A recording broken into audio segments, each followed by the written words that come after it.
Good evening, my fellow citizens.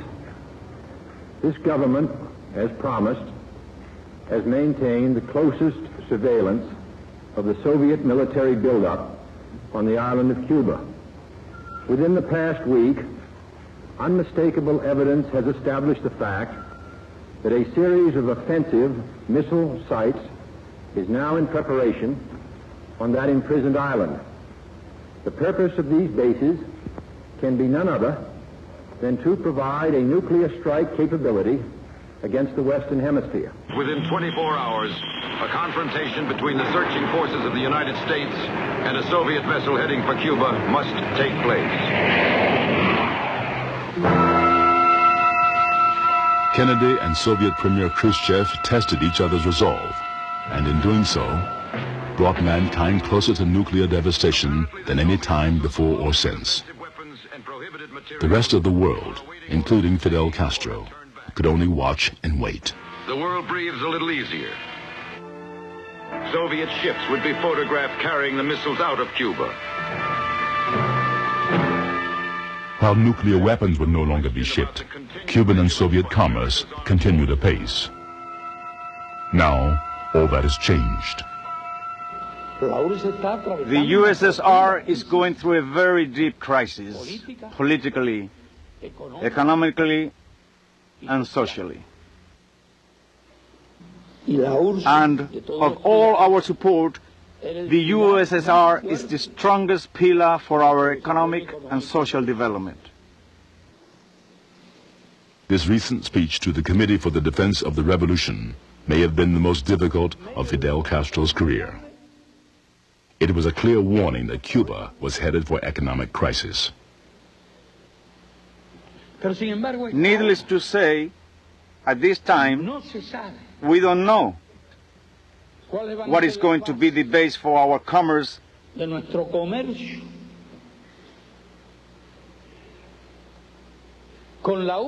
the USSR next year. Nobody knows at this moment how much they are going to pay us for our sugar, for our products.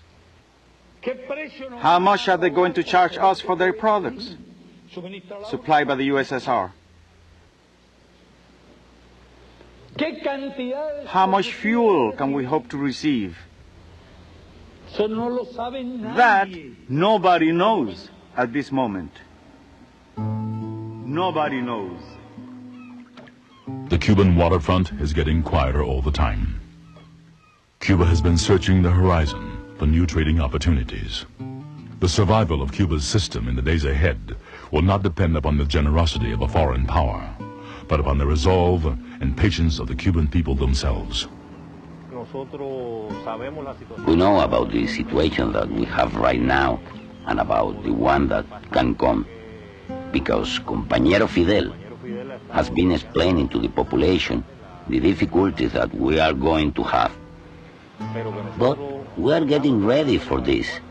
The people are conscious that we are going to have more problems, and they are willing to do whatever is necessary to keep up the revolution.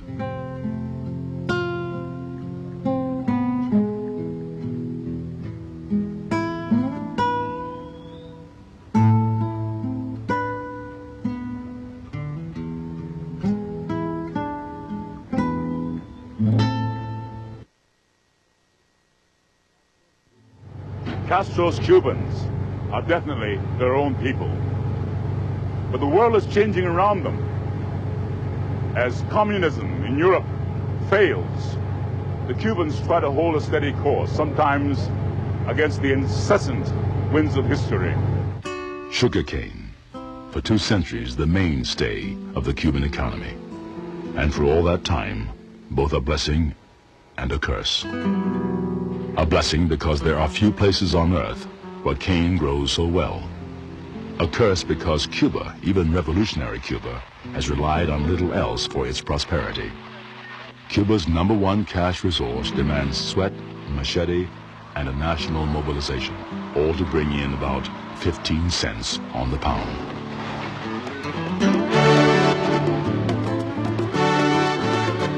Cuba is blessed with something else, sunshine all the year. and the most beautiful beaches in the world, like this one at Veradero. Cuba wants the world to rediscover the island's charms because they need tourist dollars for economic salvation. Veradero is a sparkling peninsula where decades ago millionaire families like the Astors, Vanderbilts, and DuPonts spent their winters. The Hotel Paradiso. Fidel himself recently dedicated this latest jewel. Castro's Cuba understands that cultivating a lucrative tourist trade requires more than beautiful beaches.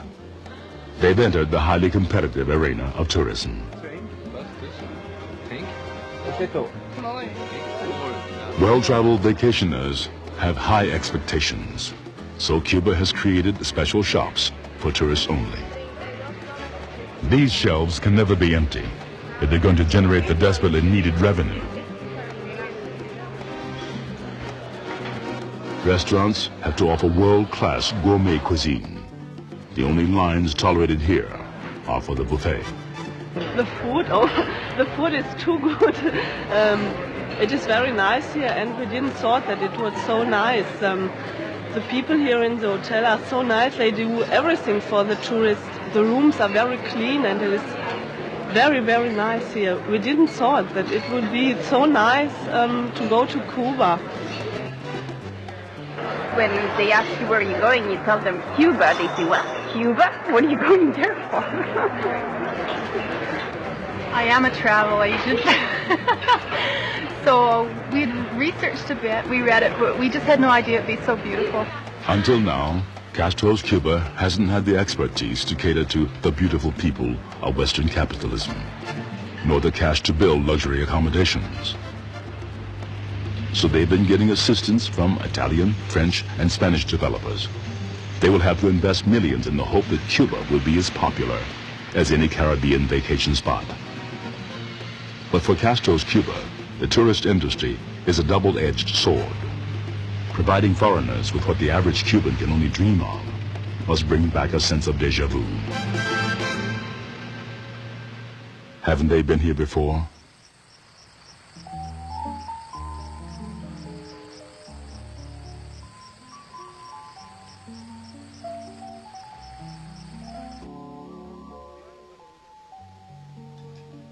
Brindemos por Tropicana. Tonight's floor show at the state-run Tropicana celebrates 50 years of the lavish extravaganzas that have been the club's trademark.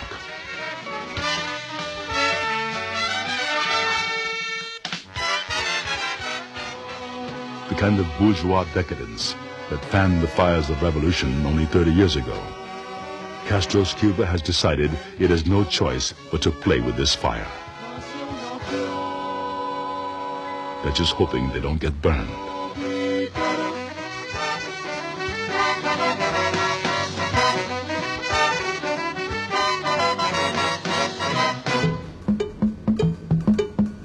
In a lot of big cities, Havana is no exception. The night reveals things that can't be seen or heard in the light of day. I don't want any problems. No. I don't need any type of problem. One young woman expresses her frustrations with the system, but even a simple statement of personal feelings exposes her to great risk. I want to tell you something. The majority of my friends have graduated and they could have their careers. Do you understand? The reason why one doesn't follow their career for one reason or another, the main one is the pay. They pay you very badly, and because they pay you so little, unfortunately, one has to quit that job and start something else. Do you understand? Foreigners give you everything. One makes a lot of sacrifices here, and you can't see the result of your work. Me, for example, I studied dance, and aside from studying folk dance, I am a mechanic technician for textile machinery. They pay me very little. I work as a mechanic technician, and the pay is very low. Do you understand? And I graduated. I studied. So when you go into the world after years of studies, you want to buy things, but you can't afford them. Besides, you can't even find them. So you go to the black market. A purse. It costs 100 and something pesos. And if a worker makes 186 pesos, what's that for food, eh? So nobody can buy anything here. You can't even date people from the capitalist area. If he is from the socialist bloc, you can be with him. If he is from the capitalist area, you can't be with him. And with the tourists? No way. You are punished. Here there is a law called the law of danger. You are punished with 1 to 4 years in jail. Amongst those laws, there is an article on going out with foreigners. Of course, the other countries don't know about this. Is it here?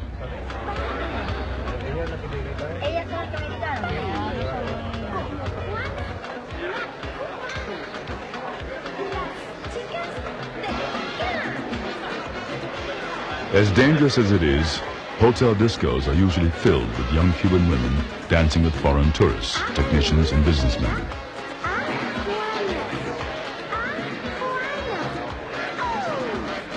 Maybe the rewards outweigh the risks.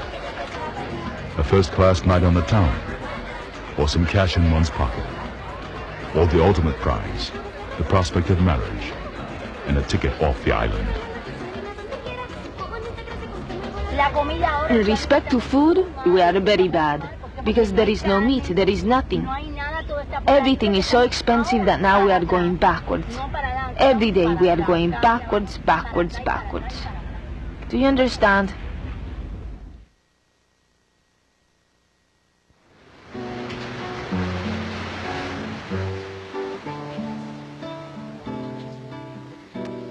Rainy days over Havana.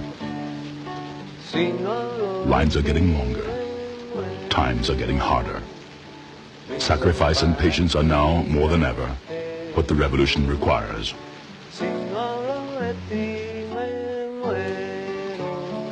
For many older Cubans, the revolution is still alive. Today's sacrifices are another chance to carry on the good fight. But 50% of Cuba's population was born after the revolution. As youngsters, they have been told that sacrifice is the price of a better future. Now the future has arrived, and it demands more sacrifice than ever. Will this generation continue to share the revolutionary zeal of their elders?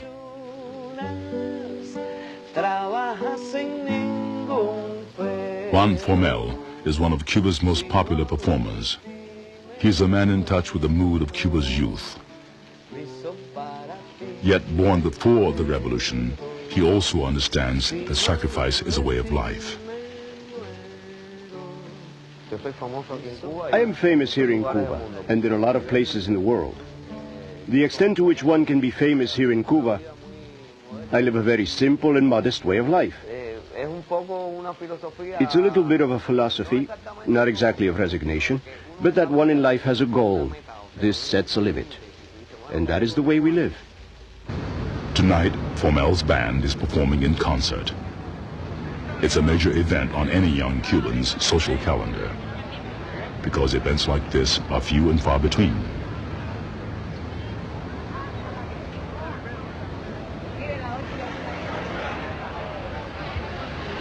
The outdoor arena has room for only 2,000 young Havanaites. Everyone else will have to be satisfied with listening from the street.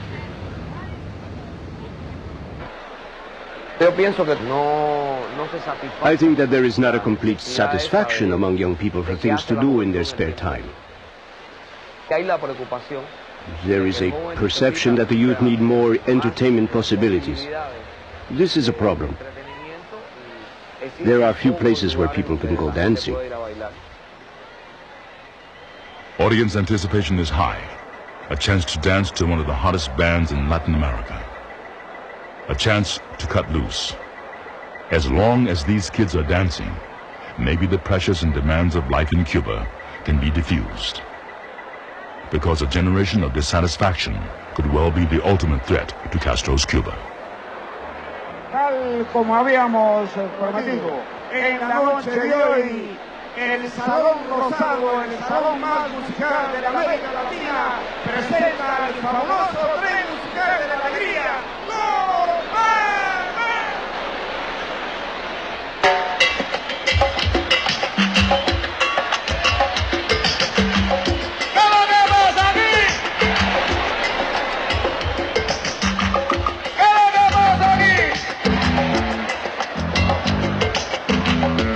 para que tú lo bailes,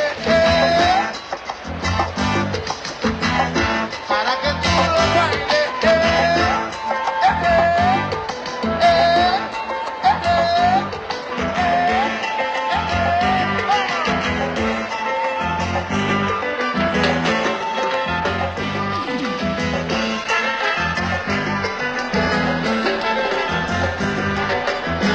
sigue el movimiento, corrido de la mano, dime si te gusta lo que está tocando el piano.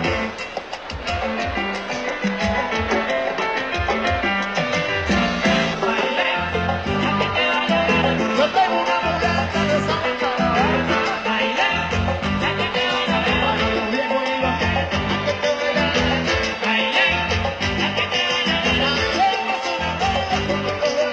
que te bailan, mira lo que me come con tu buena boquilla de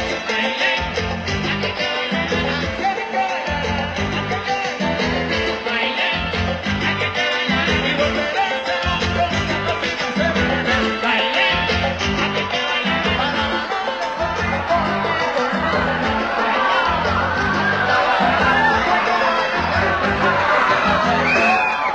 se bebe.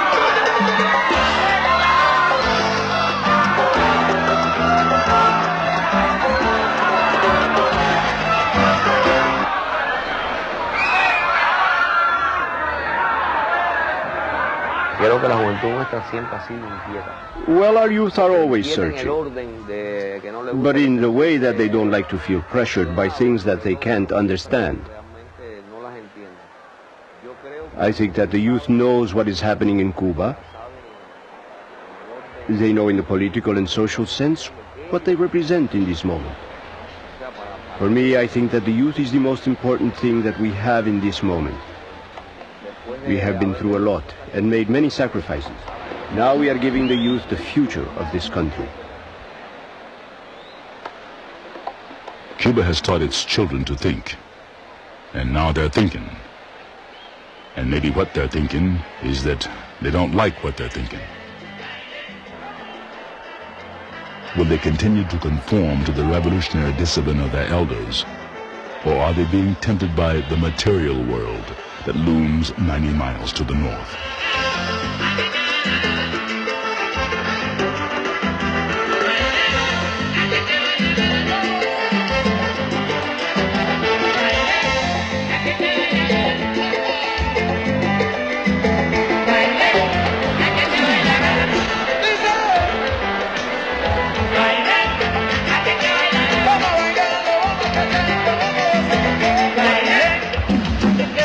Pero qué rico, pero qué bueno.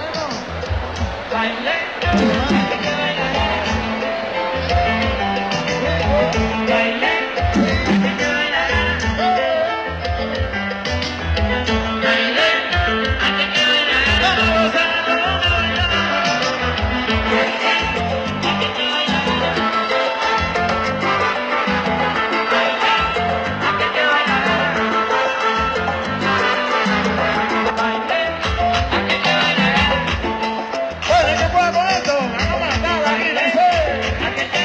Pero qué rico,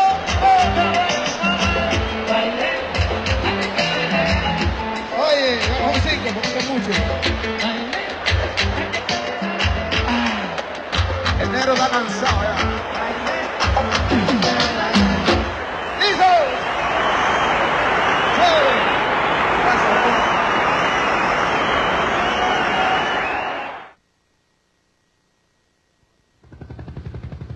At the far eastern end of the island are 45 square miles of prime Cuban coastline, occupied by Cuba's enemy. The United States Navy has had a base at Guantanamo since the turn of the century, and it has the right to stay as long as it pleases. As per arrangement, The Americans leased the land for $4,085 a year. Since 1959, Fidel Castro has refused to cash the checks. For Castro's Cuba, Guantanamo is a painful thorn in their side, an overt and irritating reminder of America's chokehold. Our base here in Guantanamo Bay is the oldest United States military base located on foreign soil. We've been here a very, very long time. We've operated as a training station for a very, very long time, and I presume that we've been observed operating as a training station for a long time. We're here for the long haul. The base is totally isolated from the Cuba that surrounds it. The only thing they exchange is mutual suspicion. And 35 Cuban workers, remnants of a more peaceful time when hundreds of Cubans worked on the base. These men may have the strangest commute in the Americas. Every morning, they enter a Cuban checkpoint to be searched. Then they walk a narrow path through the largest minefield in the Western Hemisphere. Granville Doofus has gone back and forth every working day for 31 years. Well, on the job I have with the receipt control branch, and that's the section that has to take care of all the incoming shipments. Thank you. Morning. I'm a supervisor, and then the three people that work with me, they are Americans. The three American ladies. Granville has a brother, Pat, who has lived on the base since a couple of years after the revolution. Like a lot of Cuban families, geopolitics has separated the two brothers. I don't talk to him. I will call him on the phone and things like this, but I don't want the other commuters see me talking with him. They will get the impression that he's bringing news over to me. So I don't want to hamper his position. Are you happy with the situation? If I'm happy? Oh, yes, I'm happy like a lark. I'm a U.S. citizen now. I got my citizenship, and over here, they treat me very nice. Not only me, all the Cubans are treated nice over here. Beyond the minefield, the barbed wire, and the watchtowers, Guantanamo looks much like a town back home, with all the services and comforts of home. But there's no escaping the military character of the place. Guantanamo is a persistent symbol of U.S. hostility to the Cuban Revolution, and the U.S. determination to give no ground without sweeping changes. If I could conceptualize a wonderful thing to happen while I'm here, it would not be to fire a weapon across that fence, but it would be to see the gate coming open and to see what would go with that. Because, of course, it wouldn't come open with Castro, the communist, the international communist as we know him today. It would have to be a different sort of leader that would be able to do that.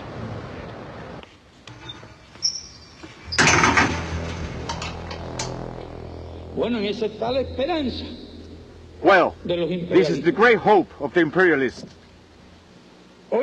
Now the biggest hope is our situation becomes so difficult as a result of the situation in Europe and the USSR that we won't be able to hold out. This is their hope. We are planning to face an exceptional period for a time of peace. An exceptional and difficult period. There are several actions that we are taking. In fact, I already gave instructions not to start any new social programs. We wanted to build new schools to replace the old ones in the capital. We had a program to build new polyclinics. We had a program for daycare. At this moment, we stopped all these programs. Practically, we are not going to be able to have new household appliances available. This is too bad, but it's better than not having food available, medical supplies available. But not a single citizen will remain unprotected. Not a single citizen will be abandoned. That's a characteristic of our socialism, of our system. What are we going to do? Give up the revolution? Give up socialism? Give up independence? What we are going to do is resist and fight.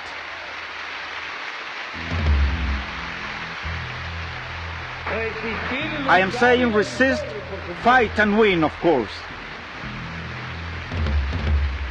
Resist, struggle, and win.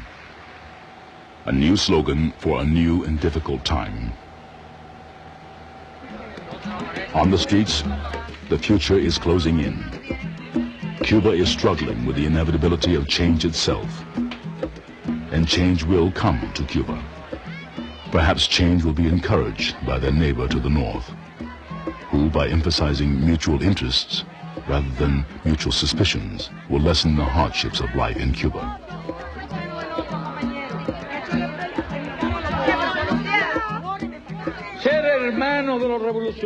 Perhaps change will come from the Comandante. Fidel Castro may adapt by moving toward a more open political and economic system. If he doesn't, and the country's economy keeps plummeting, he could eventually face an internal explosion, the fate of his recently departed Eastern Bloc comrades. Ultimately, the burden of change falls to the Cuban people. People whose greatest challenge may be to fulfill their own vision of a Cuba just, proud, and for the first time in its history, truly independent.